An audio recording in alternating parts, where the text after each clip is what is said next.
Whoa, these are some really nice waves out here today. This is great. Oh my god. Oh my god! Oh my god!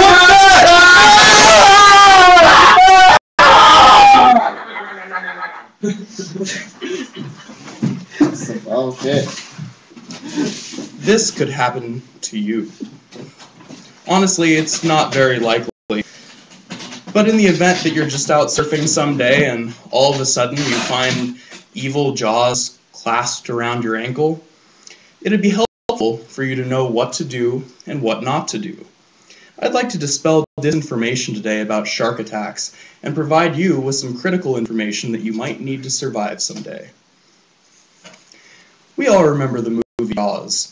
Every American is instilled early on with an unrelenting, nearly unsubstantiated fear of a massive blue monster that lurks underneath every body of water over the size of a bathtub, waiting specifically for you. But Americans are not the only ones who fear sharks. In fact, there is a rich historical record of people all over the world being horrified and intrigued. The first historical record of a shark attack was in Greece, circa 492 BC. A man on a ship fell overboard and was ripped in half by a monster while the crew attempted rescue. It is noted that they took the rest of him back to land, and the poet who described it artfully mentioned that the man was thus buried both at land and at sea. In Hawaii, as recently as the 20th century, sharks were prayed to and paid homage. Hawaiians believed that there was a queen of the sharks who needed to be appeased by having human gladiators, armed only with a shark tooth attached to a stick, fight a live shark in a very small underwater arena. Needless to say, this was little more than human sacrifice.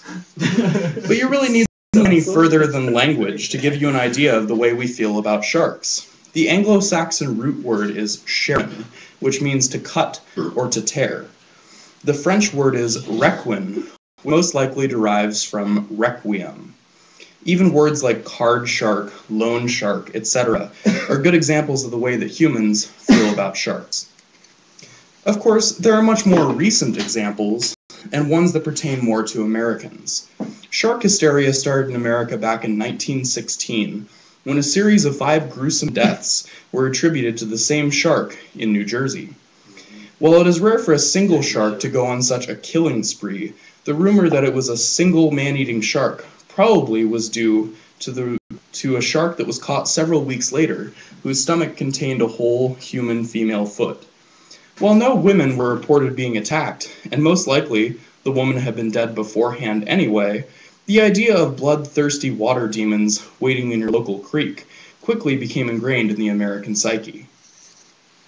In 2001, an 8-year-old boy had his arm bitten off on a Florida beach. In the months following, 11 others were subject to shark attacks along the U.S. Atlantic coastline. And Time magazine wrote an article called "The Summer of the Shark," which caused many readers to believe that shark populations were rising and shark attacks were becoming more frequent, when in fact the international numbers of reported shark attacks were down from the previous year. But now that I've instilled the proper amount of sensationalist fear, let's get down to the facts. Shark attacks are simply not as frequent or dangerous as most people believe they are. While shark attack numbers have grown over recent years, most experts agree that has nothing to do with that has a lot to do with increasing human population and methods of reporting than anything else. In fact, compared to the human population curve, frequency of shark attacks is going down.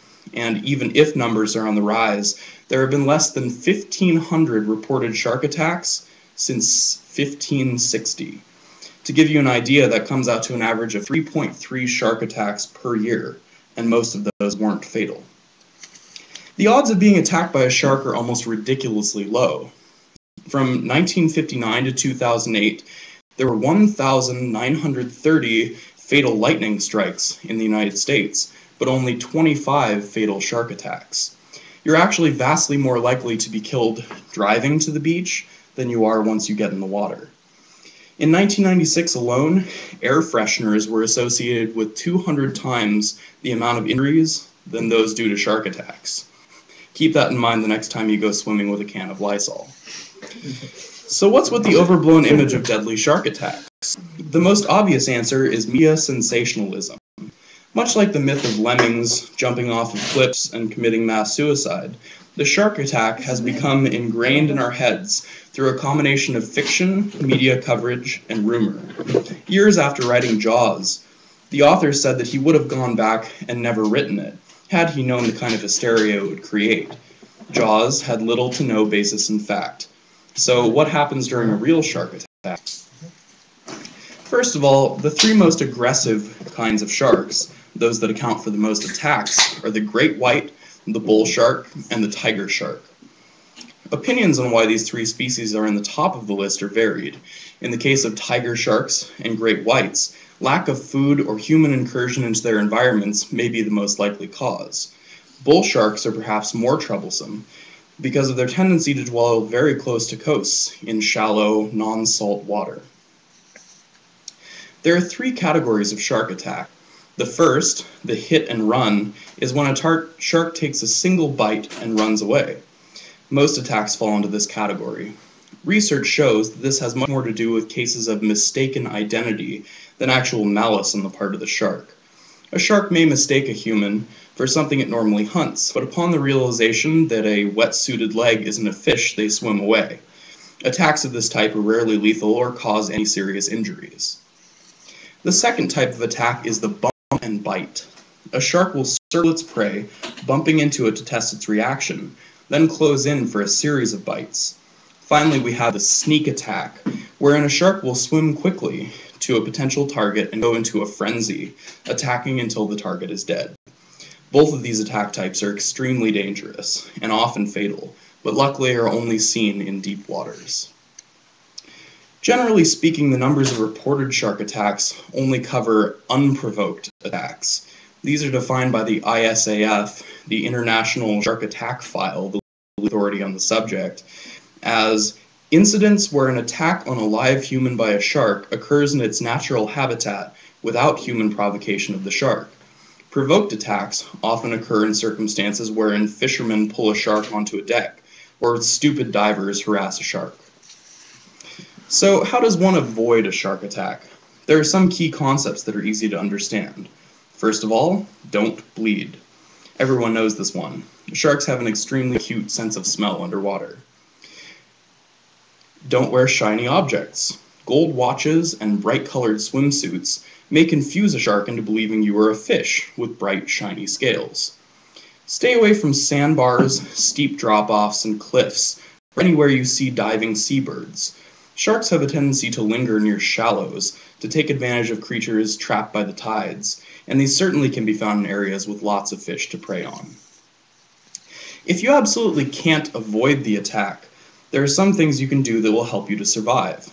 The first thing you should do is attempt to flee smoothly if possible.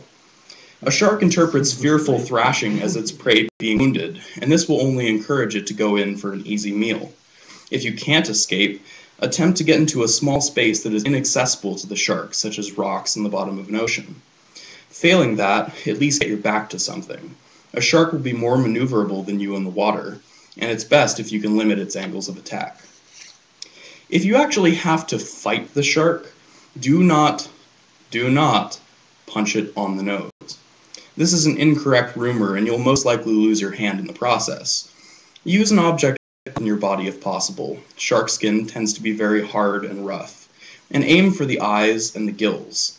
Attempt to strike quickly from multiple angles. This will confuse the shark into believing it's facing multiple targets instead of just you, and it might then become frightened and swim away.